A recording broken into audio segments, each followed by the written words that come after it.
All right, so okay, welcome Joelle to the Intersection podcast.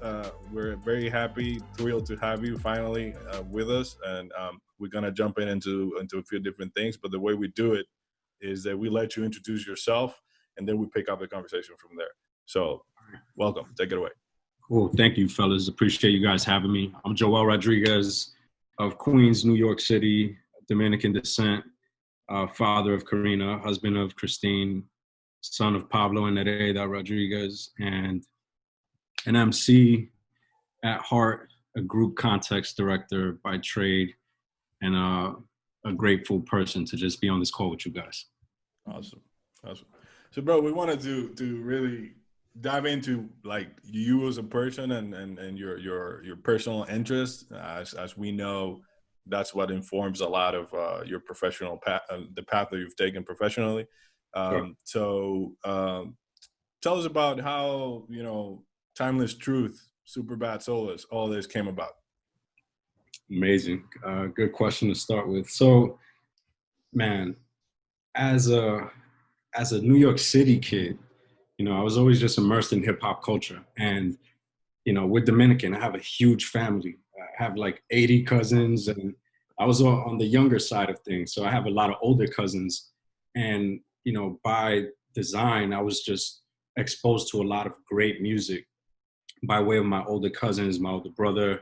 And, that translated to a lot of things, whether it was the fashion sensibilities or the type of hip hop that I would cater towards. At a certain point, I would probably say around junior high school or high school, I started just writing rhymes because I was into poetry. And I didn't know that, like, maybe I could try my hand at this. Maybe I could make it something. It was just out of passion, out of fun. And at that point, I would say like early 2000s, I wasn't feeling the hip hop that I was listening to. And the stuff that was on the radio was just like, I understand the purpose of this, but it's not for me. And at a certain point, I didn't want to be the guy complaining about the state of hip hop. I just wanted to do something about it. So I started to write rhymes, and Timeless Truth was me and my older brother. So we formed a group. We did everything independently. We got a lot of love, for the few albums that we did. A lot of great features, everything organic. That was the big thing. Like, we're not pay to play. We're not on a record label. If we're gonna do this, we're gonna do it right. And we put our blood, sweat, and tears into everything, man. And I'm super proud of that. And most recently, I started doing some solo work under my name, Superbad Solace, as you were saying. I started to put together some work, again, independently, recording it at home, distributing it through United Masters, getting it to all the platforms, and, slowly but surely building a little bit of a fan base internationally, and just to see the way the music has been able to touch people has been the biggest reward. I always say I don't have hoop dreams for hip hop. Then to me, that's like, I'm not going to give up my profession, my 9 to 5 to try to be an independent hip hop artist. I'm a father now, I got priorities, and the fact that I could walk a tightrope and do both of them is a luxury that not many people are afforded, and I'm beyond grateful that I am.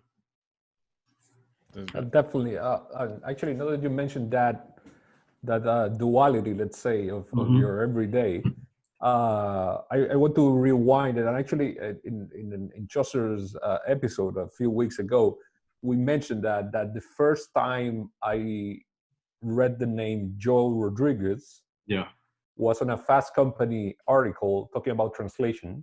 And talking about your approach to empowering the talent within the group, based on the majors and the minors. And the majors are what you do, what you probably went to school for, and the minors are your passions and so on.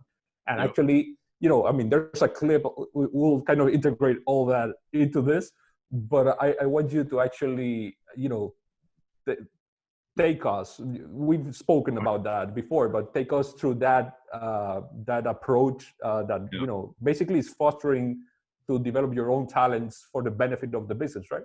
For sure, for sure. It's really the idea of embracing your fullest self. You know, a lot of companies say that, you know, we want you to be your fullest self. And then you kind of, you get into the corporate culture and you're like, oh, maybe I can't be my fullest self. Maybe I got to code switch and be a little bit different because people might look at me a certain way. Yeah, I'll be honest with you guys, man. Like, I never had an office job before Translation. I went to college. I was a janitor when I was in college. I was literally cleaning toilets and mopping floors to pay my tuition. And after I graduated, I was able to land an internship with Translation. This was 2011. So now I've been there 9 years. I'm almost going on a decade. It's crazy. And I remember I didn't know what lane I belonged in. I just knew Steve Stout. You know, I'm a Queens guy. Steve is an icon where I'm from. You know, I knew his name from lyrics. You know, Nas is my favorite MC. I would hear, you know, a lot of Steve Stout shout outs and stuff like that. I would read the credits. You know, I was that kid. And, you know, I landed the internship in account services. So I was an account guy. But I didn't know about strategy, creative, account, you know, all the different facets of an advertising agency because I never worked in one. What I did when I graduated, I landed the internship, I brought a brand new wardrobe, button-up shirts, cufflinks, wingtips, slack. Oh, bro, hard. I was going hard, yo, because I thought that's what an office job was. I didn't know that I could come in like this. I could come in with my polo. I could come in as I am. And I'm a competitive guy. You know, I'm low key. I'm very humble, but I know I gotta get mine. You know, so I landed the internship, and you know I was coming into work dressed like I don't know, super spiffy. And over time, I started to realize that like it's not really about how you're dressing at work. It's about your thought leadership. It's about what you bring to the table. You know, and at that time, I'm fresh out of college. I was on the Brooklyn Nets account. This is when we were launching the Nets, the first campaign, Hello Brooklyn, iconic launch campaign. Yep. We had a big launch campaign for Barclays Center as well. And this is like my introduction into advertising. Brooklyn, you're a vision. You've always stood stretched out into the harbor like a welcome sign. To the huddled masses, to the folks on the stoop, to the underdogs, and the unsung. You built bridges for the willing, rewarding them with yours. I started to realize, you know, like we're tapping into things that are just like, it's not about the suits. It's about the street sensibility. We're talking about Brooklyn, you know, and I'm a Queens guy through and through, but I got a lot of family in Brooklyn. And I realized like, it's not all about like the textbook rigor, because that stuff is important, don't get me wrong, but it's also the intangibles. You know, what can you tap into? What's your lived experience that's gonna separate you from, you know, a strategist at another ad agency? And, you know, my ability was to be able to tap into the real people of Brooklyn to get insights that you weren't gonna be able to find on Google, you know, and that stuff is what we layered on top of the work, and it really translated to something special. So, sorry, long way of saying, over time, I realized it's less about what you wear, but how you carry yourself out and what you bring to the table. And, you know, I started to shed that, you know, that version of myself, and I started to step into my true self a lot more. And, you know, people started to realize this kid's obsessed with hip hop. This guy's Dominican. This guy's from Queens. This guy's first generation. You know, like I started to build up my own brand internally. So when the right business would come in, they would be like, we need Joelle on this because he's a source matter expert. And that's not to say I'm the end all be all, but I have I have 1 foot in the door that's going to be, it's going to get us a lot closer to the answer that we need a lot quicker, you know? So then over time, you know, I was doing shows. The whole agency would come out to like Best Buy Theater. I have like 60 coworkers in the crowd. And there's skills as an MC. You guys see, like I use my hands a lot when I talk. It's because I rap, you know. And when I present work, I like to treat it more like a performance because I'm used to being on stage. So I'm rehearsing. You know, I'm treating my 9 to 5 the way I treat my 5 to 9, my after hours job, which is to be an MC. And that kind of virtuous circle I've been able to accomplish between Translation, embracing me as Joelle Rodriguez, Superbad Solace at the same time has been, again, a luxury that I don't take lightly. No, definitely. Actually, I'm throwing out another anecdote. I mean, we connected, and this is very, you know, let's say the creative scene around a lot of New York people that I admire, like Joelle and many others, most of them Dominicans, I would say. But we connected over IG. Yeah. I don't know even what was the project, and, you know, just, you know, shouting out and you know, just, you know, humble appreciation for the job. And I was on a business trip to New York. That's a few years ago, and we said, you know what, you know, let's meet up for a beer after works, when you were back in the city, in the city. So we met at a bar. In comes, you know, Joel Rodriguez, the MC, the content strategy guy, and he finds a suit up guy in a bar with a backpack. That was kind of me, right? Yeah. And I was thinking when we, you know, we had a good chat, you know, kind of was good to connect and finally meet in person. That was the first time we met. And when I was walking up towards another meeting, I was thinking, I mean, you know, this guy must be saying, who the fuck is this guy? You know, a Dominican that comes from Europe, you know, all suit up, you know, what the very fuck? Rare. Very rare. No, but to that point, I mean, I do reckon that I was brought up in a culture, and especially when you're back in the island, I was even told once that I needed to shave clean to come to the office. I mean, that's the type of kind of BS that you get, right? Yeah. And I've been working in finance, so that's, you know, all suit up things. And now in the work that I do, I tend to actually drive away from that. Sure. I mean, probably I cannot get that far away as I want, which is like this. Yep. Like I showed up to your offices last time we met. Yep. You know, Jordan 1s, jeans, you know, jacket and a hat. I mean, that's me, right? But it's interesting that you mentioned that, because when you are doing creative work for brands, I want to connect with people, because that's what marketing is all about. You are the demo. Yeah. And correct. And when you come in to the meeting, and if you are the demo, you have to be the demo. Yeah, it's hard. I mean, I don't have a clear way to explain it. I mean, it's hard. You are not able to sell it if you're not selling yourself as you are.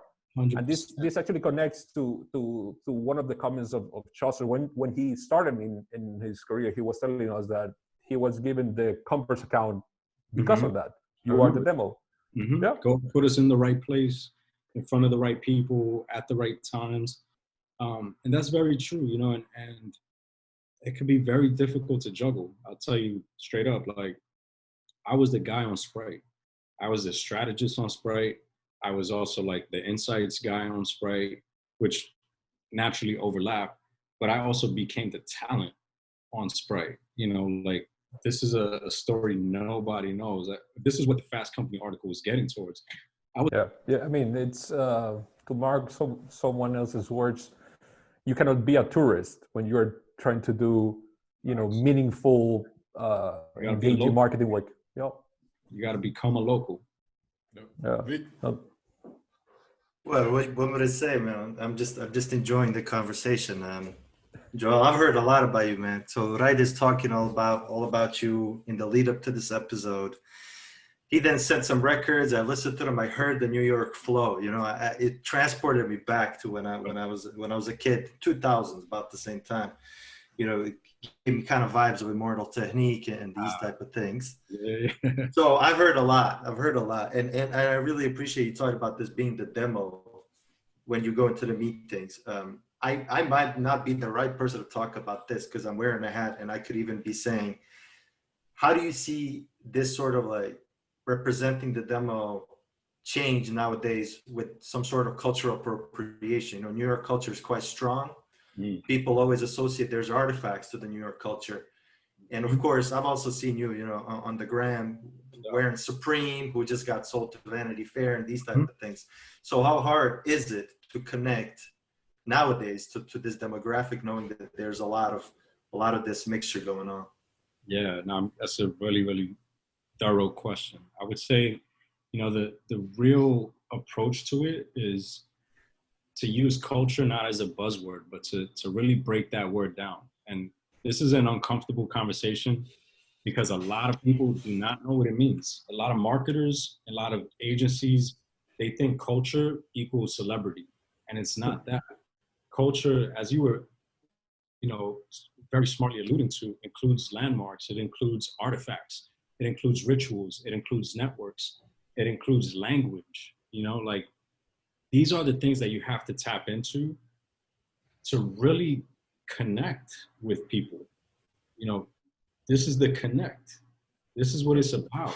It's not just about studying or being the white lab coat with a clipboard observing somebody else's culture.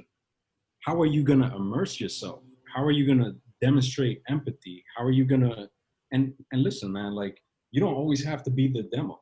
There's a lot of times where I'm not the demo for the work that I do, but empathy is critical. If you're not going to be able to put yourself in somebody else's shoes, you're not really a good marketer. You're not really a good storyteller. You know, you're probably super selfish and super biased. And we see what happens when people have that perspective.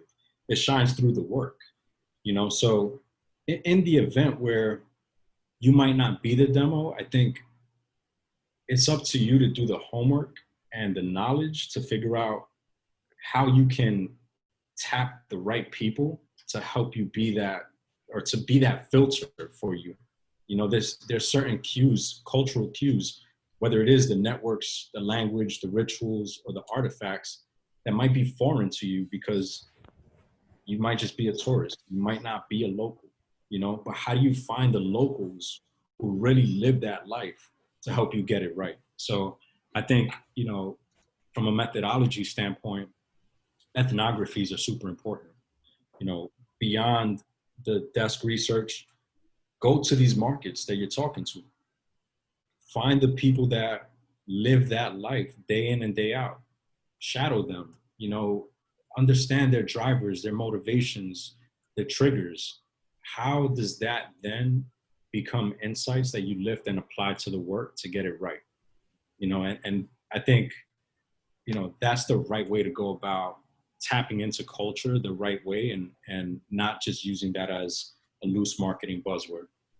Yeah, no, that's a real currency. I work in sports here in Europe, and I've been involved in basketball, most of it.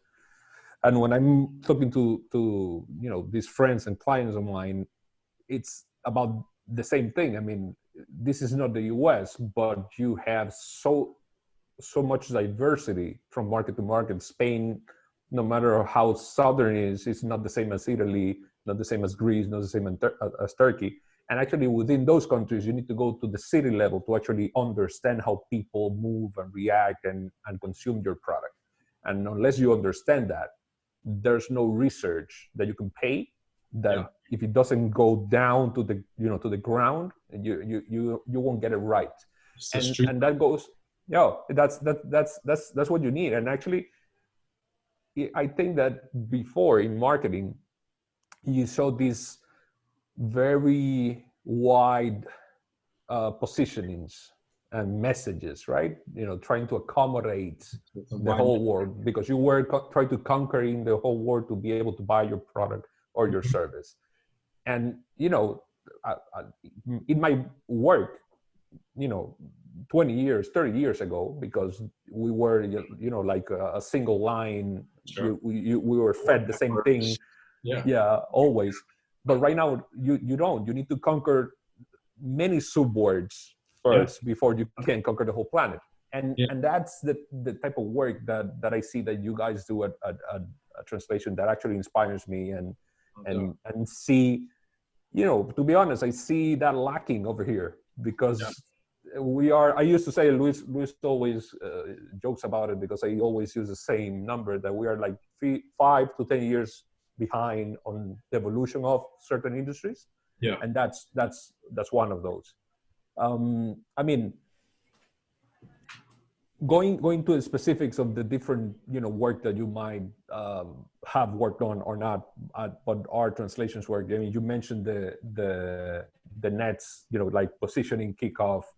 I mean, you had the best talent attached to that you could have, which was, everything was revolving around Jay, around the, all the narrative there. For sure. Which are other projects that you, from that point on, from that account, you saw yourself evolve as a marketer from there? Excellent question. Dude, I've been there 9 years, so it's a lot. I've practically touched every piece of business, to varying levels of degrees. But Brooklyn Nets, Barclays Center. I did some early McDonald's work for the All-American high school basketball games, which was amazing. Sprite, not only the work I was alluding to earlier, but we did this big homecoming campaign for LeBron when he decided to make his way back to Cleveland, which was... There was a kid with a shoe, the can, and kind of a welcome back package. I think it was seated to different... Exactly. And that was a great moment where we tapped into the liveliness of culture. Culture is not something that's just like static. We just learned LeBron is deciding to come back home. We had an entire campaign done. And we're like, how do we pivot this now? Because it's going to be irrelevant if we push this message out. It's going to look tone deaf. It's not going to show Sprite's self-awareness. So we decided to tap into the idea of his home court is not actually the Quicken Loans arena. His home court is in Akron. So let's go to a street ball court in Akron, and let's have him surprise and delight the community that are there, the kids that are playing ball. Let's have LeBron pull up. And it was pandemonium, man. It was chaos. And we filmed that whole moment naturally. And that's what became the spot. Sprite. I know I'm missing a bunch, but I'll jump to AT&T. Some of my proudest work in my career, this campaign called Codes of Culture, which is all about your area code, how your area code. You guys have area codes out there? This is an ignorant question. I'm sorry for not knowing this. No, but we have country codes here. So Spain is 34, France is 33, and so on. Got it. Okay, cool. Yeah, you guys probably know out here it's 3 digits. They go in front of your phone number. And that 3 digits signifies where you're from, what city you're calling from. But the insight we tapped into is that it's not just part of your phone number. It's an identifier, a symbol of who you are. I'm a 718 guy, yo. Like through and through and through and through and through. Like if I see somebody else who understands that, I know we come from the same space. Like we've experienced a lot of the same things. And to Chaucer's credit, he boiled down the entire strategy to 6 words. Make the invisible impossible to ignore. Make the invisible impossible to ignore. The people that are marginalized, the people that are always overlooked, but the people who have the most influence, the people who are the trendsetters, the early adopters, these are communities of colors almost always, almost always. And we got AT&T to reimagine their whole media buy. Like we were putting locals on massive billboards in their backyard. Like you're walking down the street and you're seeing yourself on a billboard, and that's how we said we see you. That's how we said we hear you. That's how we proved that we were listening as a brand. Sometimes brands just need to shut up. Like, it's not about you, you know? It's not. If you're really trying to tap into these people, like, what can you offer?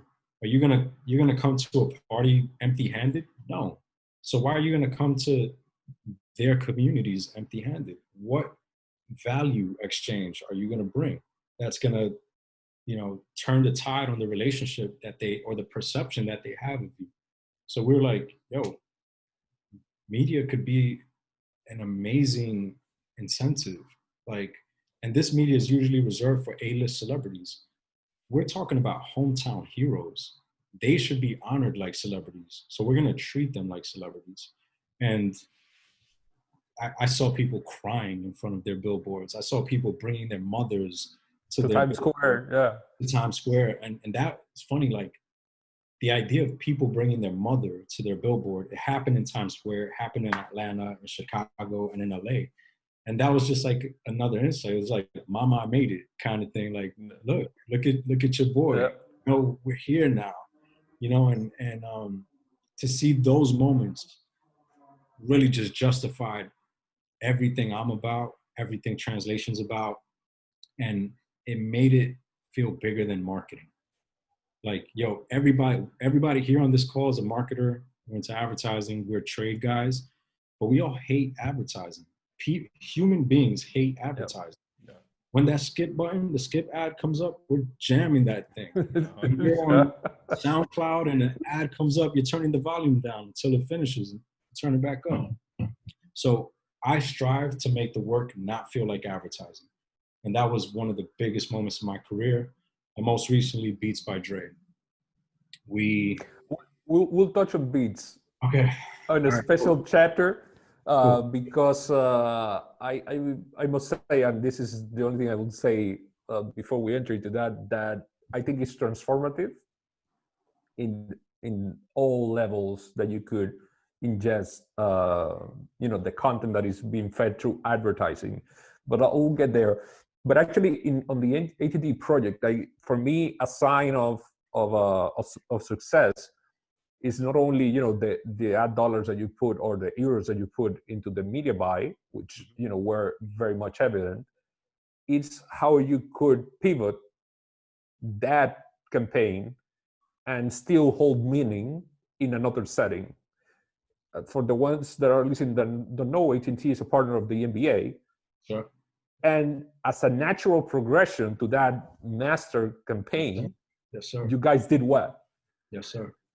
And that was another challenge they brought to us. Like, we see this momentum, we see the groundswell, but it's very, very local. Now, the tension was, we have just invested in the NBA, massive property, national property. How do we take this hyper local idea and translate it in a way that's going to resonate nationally? And we were like, oh man, how do we crack the code on this one? You know, and we figured it out, man. Like, instead of just hometown pride, there's an idea of home team pride that very seamlessly translates, you know? So we were finding those very vocal fans from all of the key markets that we talked about. And whether it was Megan Thee Stallion in Houston, Deezus and Mero in New York, you know, it was just a matter of casting. You know, we talk about casting a lot. And it's not just like casting the commercial, it's casting the right people to be advocates of this message. They don't authentic. What's that? Yeah, the authenticity. And on that point, yo, like I've been meaning to say this, like, it's not just about authentic, because that word is dangerous. And a lot of people, a lot of disconnected marketers say authentic as a safety word. And I know I'm not implying that's what you're saying, obviously. But I was thinking about it the other day, and I'm like, it's more about consistency. You know, has this person always been about that thing? Because who is this person in a suit to judge what's authentic and not if they don't belong to that culture? No, it's about consistency. Go on Twitter, look at Deezus and Mero. They're always talking about the Knicks. Always. So that became the casting specs. It's like, who really lives this life? You know, we're not looking for bandwagon fans right now. It's, the same way I feel about the 718, you know, those guys feel about the Knicks, and by way of the Knicks as a proxy, the 212. Yep. So that's how we were able to just take that micro kind of approach and scale it out to, you know, be more of a wider casting net without losing the meaning. It's Awesome. great ideas. Usually, in retrospect, seem so simple, and that's like, you know, I can imagine the war room that you guys were discussing. How do we now analyze this? And then it just boom, it pops up. It's amazing. I love that spot, by the way. Thank you, man. And that's a Steve Stout thing through and through. Like, that man is so successful because he's overloaded with common sense. Like, Steve will say some shit that is so obvious, and when you hear him say it, you're like, oh my God, how did I not think about that? Where am I going to put my face? Like, how do I even continue this conversation? And he'll just, we call it the slow blink. He'll just look at you and like slowly blink, and you just like question your existence. Like, why did I not get it? But yeah, I think the most human truths are the ones that are going to connect the most. And to uncover those, you have to talk to people. I want to subvert a little bit Luis's timeline here. That's one of my specialties in this podcast. You know, throwing his game plan away. You know what? You've gotten very good at that because you do it usually at the same time. Yo, you guys are literally brothers. You guys are physical brothers. Yeah. Sure. He's my middle brother. Yeah. Amazing. So what is it? 3 of you guys? Yeah, we're 3. Yeah, we have a younger sister. She lives in Moscow. Long story short. Yeah. Cool. That's 3 of us. I'm the middle child too. So, Luis, I'm with you, man. I know. I felt the kinship there. Yeah, there's a vibe. There's a vibe. You are always a problematic one. So okay, moving on. Yeah. Now do your thing. So but to actually, I wanted to make this segue here. We'll come back to advertising a bit later. I want to understand your fashion sensibility, your admiration to polo, and I think you know where we're heading here. Now that we're talking about siblings and brothers and so on. Yeah. Go ahead. Yeah. No, I mean, again, as the baby of the bunch, you know, I was riding the coattails of be it my older brother, my older cousins, just like studying the way they would get fly. And it was part of a code, you know, the dress code is real. Like, it says something about you, how you carry yourself out. And look, it's all material at the end of the day. It's what you do with it and how you use it to signal who you are. You know, so I would see my cousins, and I was just talking about my cousin Tito, but he was super fly, man, super fresh. And he had actually this exact hat in 1996. He had it in red. And it was down to like the bicycle that he would ride. He would customize the decal stickers on it, the grips on it, and everything matched, you know? And I was like, oh my God, this is an art and it's a science, you know? And I studied that, man. And polo in particular, you know, it is an aspirational brand. It's a very Americana-driven kind of brand. And by design, it was not a brand that was for us. You know, the city kids, you know, the people who have never been on a yacht, the people who might not know how to swim, who've never been sailing, who've never climbed a mountain, you know. But you know, it's funny, man. Again, another thing I was thinking about is like, it was cosplay for us, you know. It was us putting on this gear and feeling like I'm a superhero now, yo. There's a blizzard outside because we live in New York. We endure all types of conditions. So why shouldn't we wear all this technical gear that's designed for these, you know, these professionals in those fields. We're professionals of this field. And why not adapt it, remix it, make it ours? And, you know, polo culture specifically, like low lifes, is of Brooklyn, you know, so that's kind of where like a lot of my admiration, a lot of my connection to Brooklyn comes from, the polo culture. But Queens did it, and Queens is still doing it very heavily and very elegantly as well. So it was always that aspirational brand that we just wanted to flip and make ours. And, you know, I've heard war stories that you can't take it lightly. There's people who've lost their lives over garments. Yeah. I've seen and heard stories of, you know, Macy's getting rushed, dudes running with the mannequin in their hand just to steal the whole outfit. They're running away with the mannequin. Like, yo, it's like that, you know, knocking out the security guard and running away with the mannequin. Because, and that's not, you know, behavior I condone, obviously, but like different times, different contexts, different circumstances. And getting fly was always, it was a bar that you had to set for yourself. So, yeah, I guess that's where it all stems from for me.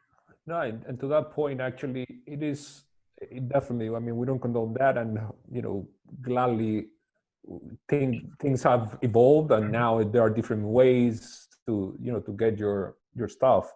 But actually, people is not doing that for the monetary value of the garment or the piece or the J's or whatever it is. Mm-hmm.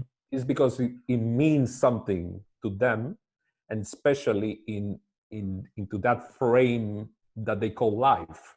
Yeah, it's a thing of status.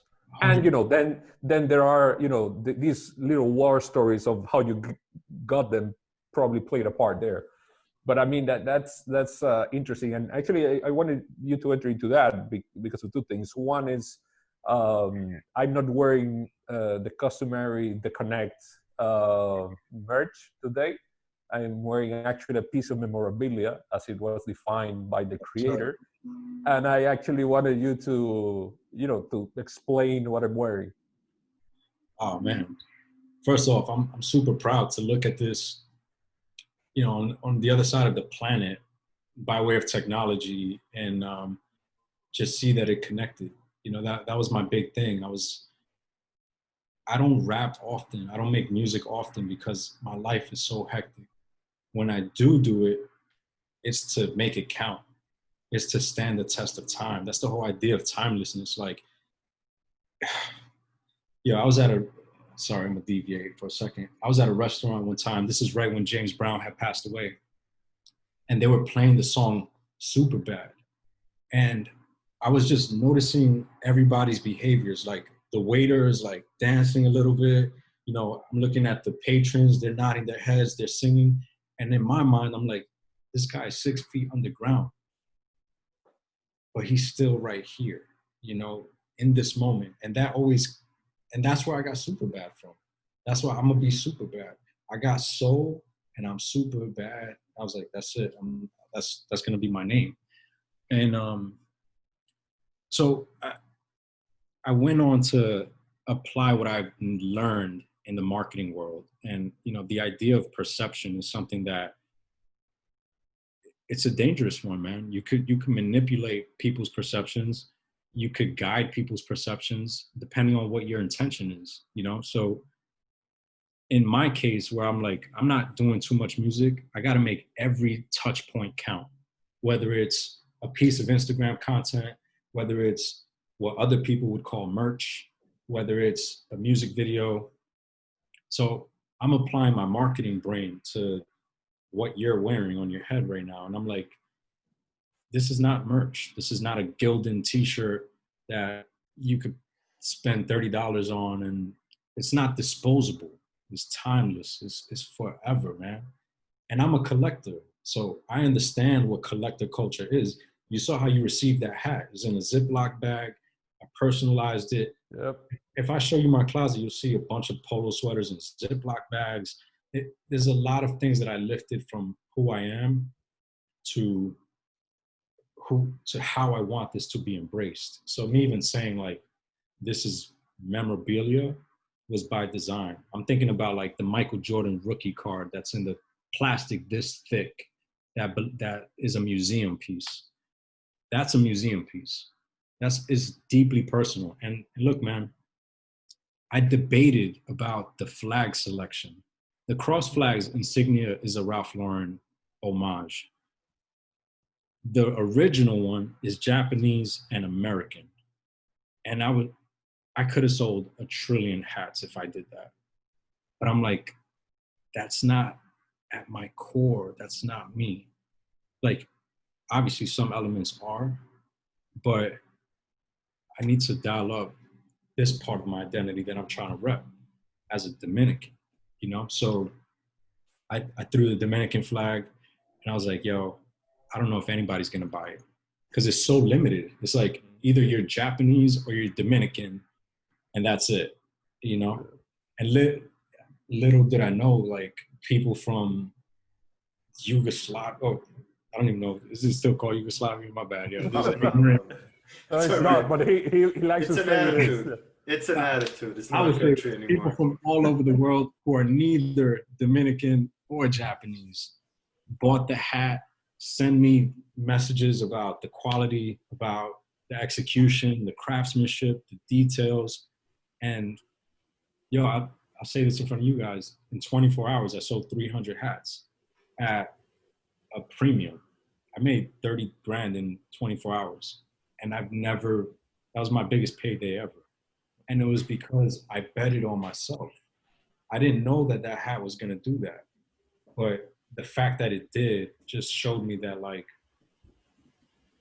bet on yourself, invest in yourself and your vision. If you don't do it first, then nobody's going to do it next. Sure. So that's this backstory behind that. I have one question on the hat though. Also, why Japan? Great question. So the construction of the hat was inspired by a jacket, a Ralph Lauren jacket that came out in 2009. It was an anorak and it had the Japanese flag. It became a highly sought after piece. So I wanted to keep that constant. I didn't want to change that part up because it was a nod to the jacket. Even the drawstring on the back is a nod to the jacket. It has a drawstring on it. And I have a high level of admiration for Japanese culture. Like I fortunately got to spend a little bit of time out there a few years back. Me and my wife, I took my parents out there with me. So like big culture shock moment. But I have people out there, you know, like people I've been doing polo deals with. I've never met in person. I have a friend, my boy Dak. We used to trade polo through the mail for like 10 years. And I just met him like 3 years ago in person. And that's the beauty of the whole, you know, embrace and the wavelength, the understanding, like we're on the same frequency. Doesn't matter if you look like me or not. If you share the same ideology, we're going to connect, you know? And that was me and my boy Dak. And yeah, I didn't want to deviate so far from the origin piece. So I wanted to keep Japan there. And the last thing I'll say is that 2020, as you guys know, is supposed to be an Olympic year. And I viewed my rap as world-class performance, as if I'm an Olympian. And this year, the Olympics were supposed to be in Tokyo. So I'm like, I'm gonna keep that 100%. And I'm just gonna infuse the DR part of it. And that's it. Yeah. And actually, I'll add something because I think, I mean, he's a great MC, a great marketer, you know, and a great guy, true and true. But in this hat, there's also a nod to, you know, his boss, that little 1-year-old that actually runs him and his household, which I think is the most exquisite detail of the whole, you know, composition, because actually that, you know, you're making her timeless within that, because the context in which you launched this piece of memorabilia was within the release of your second solo album.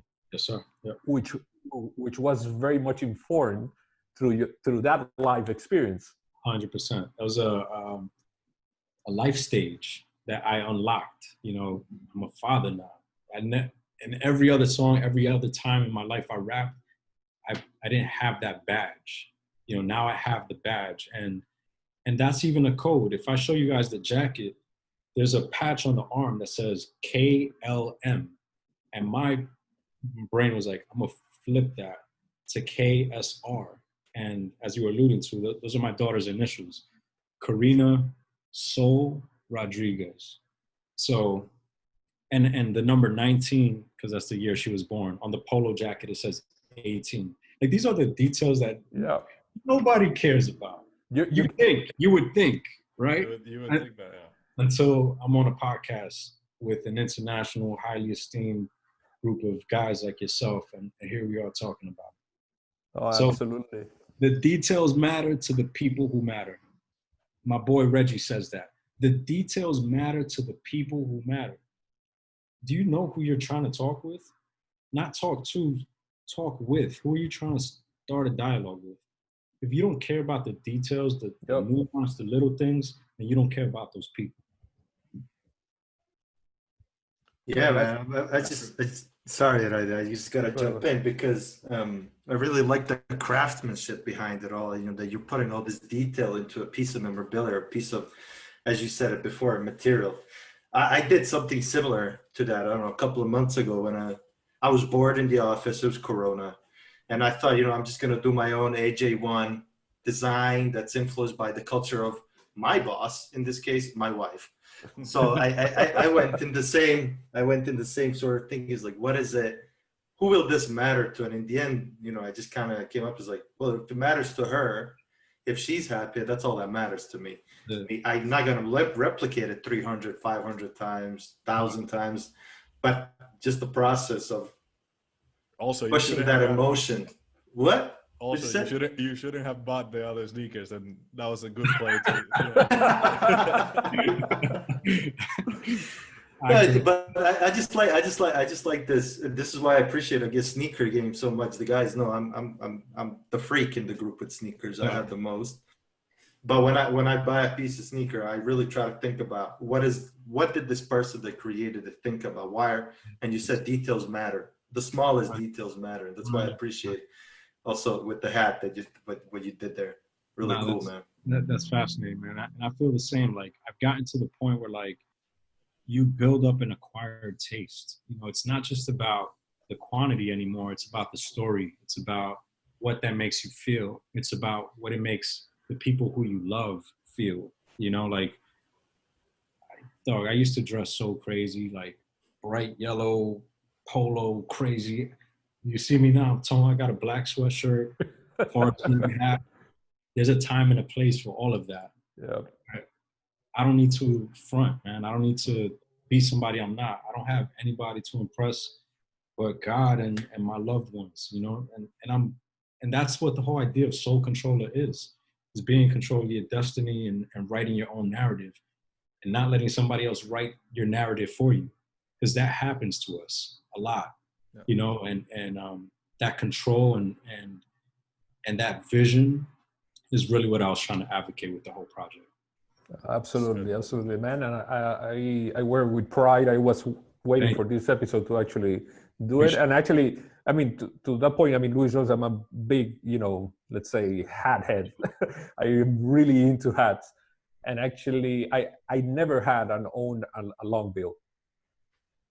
Nice. But the whole story got me. I mean, not only because you're my boy, I wanted to support you, yeah, but actually because I understood what the product meant, and I had to have it. And even look, I think if Ralph Lauren were to try to do that hat, they probably wouldn't do a long bill. You know, long bills even more. That's another code for like the collectors. A lot of the old hats they did were long bills, hats that go for like thousands of dollars. And New York dudes like the long bills because, you know, you kind of keep your eyes concealed, you know, and you could see what's going on, but not everybody could see you. So there's that technical aspect to it, but it's also the details that mean everything to me. Absolutely. Actually, I have two more things, at least Yep. from my side, I want to go in. I know Luis is getting antsy now because his checklist is, all messed up. So, deal with it. Um, the other part going into fashion Yep. was that he no longer, I started saying, a great father and husband, a great MC, a great marketer, but also he's, a quite okay fashion model. So, and I believe that you actually did that or appeared that with your brother as well. Yeah. So I will let you, tell us about that experience and what was the campaign and the collection that you were modeling. Yeah, man, it's funny because that word is just funny to me. Definitely not a model at all. Maybe a role model I'll try to be, but not a model. I'm not a fashion guy. I'm a style guy. And that's a brand I actually really respect. I'm a Leon d'Or, and they're from Queens. I've been watching them. I think their storytelling is very classy. The gear is beautiful. It feels like in a lot of ways they're doing what Ralph should be doing. They're doing Ralph better than Ralph, But what I love is that they're forging their own identity. They're not trying to be the next Ralph Lauren. They're the first Ame Leon d'Or. And that felt special to me. So when they reached out, they gave me the premise of the campaign. It was all the world's borough. It was kind of like open brief, but I got it. I'm like, all right, I know what that is. I'm from there. I live there. I wear that on my sleeve every day. And one of my good friends who I had actually like fallen out of contact with, I found out he was the lead designer. Oh, so I'm like, of course, this is why the gear is so fresh. They got the right people in-house.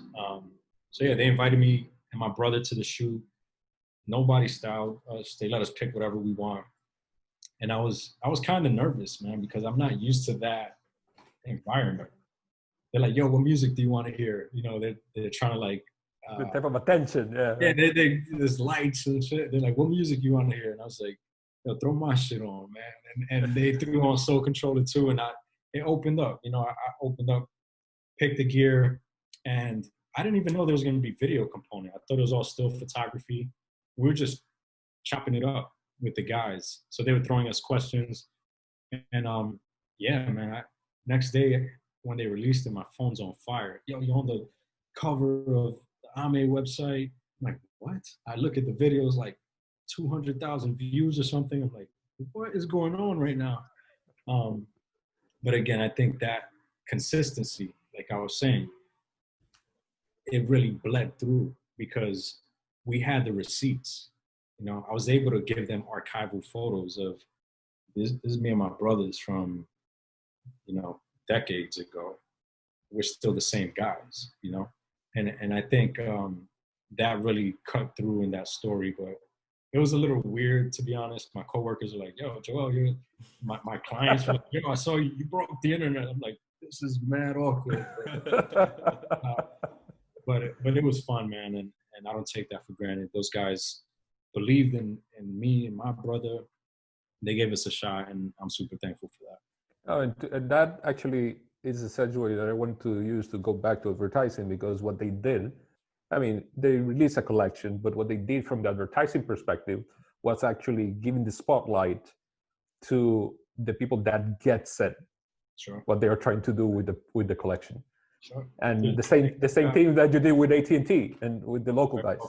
Very well put. They could have got legit models, like fashion, and there were some legit fashion models, but I'm not that guy. I don't know how to do a catwalk. I got my walk, and I think that's what they were looking for, and that's why it really worked, for this campaign specifically. So yeah, a lot of similar characteristics and traits to the AT&T stuff, which is why it probably worked. And using that, I don't know, Luis, if you want to interject in something, because I think what I want us to jump now is on the Beats campaign, because there has been a lot of conversation around it, that we've seen the opinions of many people, Chaucer, one of them, and I want to have your take into kind of how that came to fruition, because what resonates when you're seeing the piece is that you're going back to that, let's say, fundamental truth of advertising nowadays, which is the people that needs to be there telling the story Sure. are the people that live that. We're not talking for everyone. We're talking Sure. for them Sure. and the people they represent. So sure. I think that's probably the most important element of the campaign, or I don't even like calling it a campaign. It's a platform to me, because this is a new way that the brand is going to behave. From this moment on, it was a reset. That was the brief. How do we reset the brand to connect with Black youth? Very clear brief, and big credit to the Beats team, because they took a lot of risks, a lot of bets. And first off, they bet on us, which was the right idea. And then second is that they proved they knew how to listen. Yeah. We had a lot of uncomfortable conversations, and that's what led to the work really connecting and really resonating. You know, for starters, it was like, who is this brand for? And once we all aligned on the fact that this is a brand for Black youth, first and foremost, because we know how underserved they are. We know how influential they are. We know how appropriated they get, you know, in terms of their culture being hijacked and them not getting credit for it. And we know that they don't get the same opportunities as others. So we're like, all right, let's double down on Black youth. They are the audience. How can we super serve them? It's not about, here's the new Beat Solo Pro, $149.99, Black Friday, blah, blah, blah, blah. No. This and that. Remember, I love it. It was none of that. You know, it was not only awareness, but advocacy. How are we going to let people see themselves in the work and do two things: strike a chord emotionally, and then strike a nerve emotionally? Because this work saw a bigger audience that was not just Black youth, and that was by design. It was to say, we're not going to hold this to Black History Month. This is not just Essence Fest, and that's no shots, but a lot of brands show up then and there because it's convenient. Yep. We're going to do this shit right now. This needs to be heard right now. Let's show up the way we have to show up.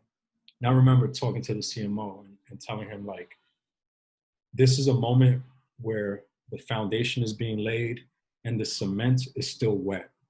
What are we going to write in that cement that we're going to be proud of when it dries up and becomes solid? And you have to look at that every day. What are you going to write in the wet cement right now? Let's do it. Let's do it right. Let's look at that. Solid reference to Soul Controller 1 then. Absolutely. I was gonna say that's my favorite. That's my Hey, favorite. Hey, yeah. Yes. Yeah, the funny thing was, like, he hit me back. He's like, man, you're very poetic. You know, he doesn't even, I didn't even tell him like I did. He was like, man, you should really be a poet. That was some thing. But literally, that's what I kept thinking about. It's a new foundation. Yeah. Let's lay it down. Let's get it right. And at the end of the day, it was Beats speaking on behalf of Black youth to all of America. Mm-hmm. Again, it's that platform. It's not speaking on behalf of Black youth to Black youth. Yeah. No. It was like a Disney Pixar strategy. You guys, speaking for myself, I love Pixar movies. I love watching it with my daughter, because what they do masterfully is that they actually connect with two audiences. It's the children and the parents. And they do it in a way where, like, the parents are just as invested as the kids. Yeah. You know, there's winks and nods and inside jokes. And for us, we're like, yo, we're gonna start this movement by way of the people that it's for. But we're not gonna just stop there. We're gonna take over Thanksgiving Day football, and we're gonna run a 30 on national TV and see how people feel about that. So to see how that nerves tickle, you know. Exactly. That's why I was saying that. It's striking a chord and in this case, striking a nerve as well. But you have to say something. You can't just like, I'm sure Thanksgiving dinner was awkward for some people. Especially this year, yeah. Yeah, man. Those are the conversations that need to be had. Sure. You know, so everything from the rollout, which is really my focus, my team's focus, to the casting, to the narrative, massive career highlight that I'm super proud of. And yeah, glad to hear. And congrats on that. Definitely congrats on that. Like what I wanted to say about that particular relaunch, let's say, of Beats is that it definitely translates into what you guys were trying to do, because Beats by Dre, at least for me, when they first came to the scene and until when this happened now, always seemed like a brand just sticking to the very basic and using the using influencers before that was a thing.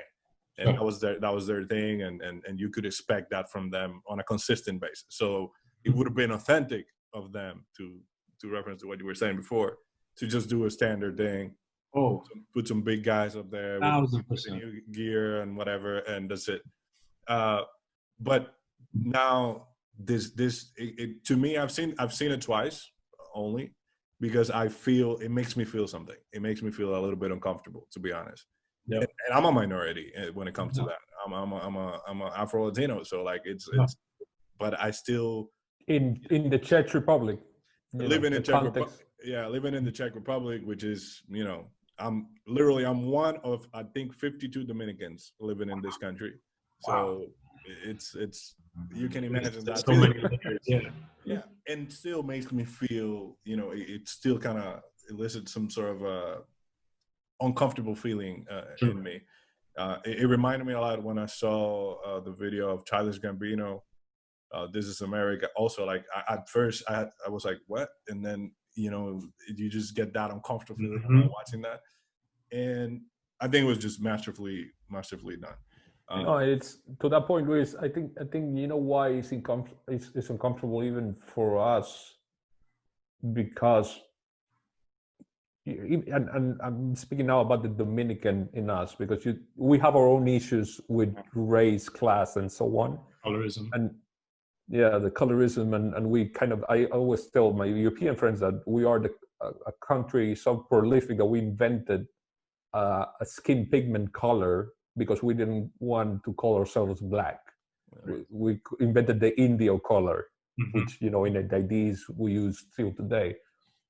And that's the thing. But when you are in a place in which you are clearly a minority and you stand out because of that, and you get the type of the comment, so you know how to dance, or that type of, I even call it microaggressions, because it doesn't mean anything because of my color of skin. I think that actually is also a call to action for us on that other side, because we need to know and understand what is ours that the others are appropriating. 100%. You know what I mean? 100%. And that's we need to have our ourselves. We need to hold ourselves accountable, and we need to have our backs as well. Yeah. And that's I think that's the masterfully designed message and execution of the platform. Actually, the discomfort is by design too. Like, I'm glad you're even talking about us as Dominicans. Like, there's so many things that I'm embarrassed of when it comes to the way our people behave a lot of times, especially as it relates to Haiti. And in the Beats film, we had Naomi Osaka, who was half Haitian and half Japanese. And she was in a very traditionally kind of set Haitian household, looking at a piece of artwork of the Haitian. Exactly. And all of that discomfort, that was a little detail that, one of the head creatives, Castro, I want to give him a shout out. He's a Haitian man, and he's super proud of his heritage and his identity. And that was a win for him to be able to get that 3-second moment off But if you look at the comments, you're gonna see there's moments where there's just like a flood of Haitian flag emojis. People are like, oh shit, yo, that moment, yeah. yo, exactly. I was seen there.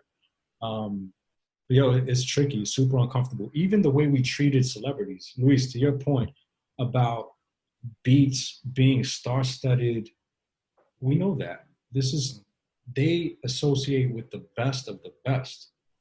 But how do we take those people and present them as people, as Black people, not as, 12-time Grand Slam champion winner, or no, this is a young Black woman, and making them all feel shoulder to shoulder. And in the film really was the message.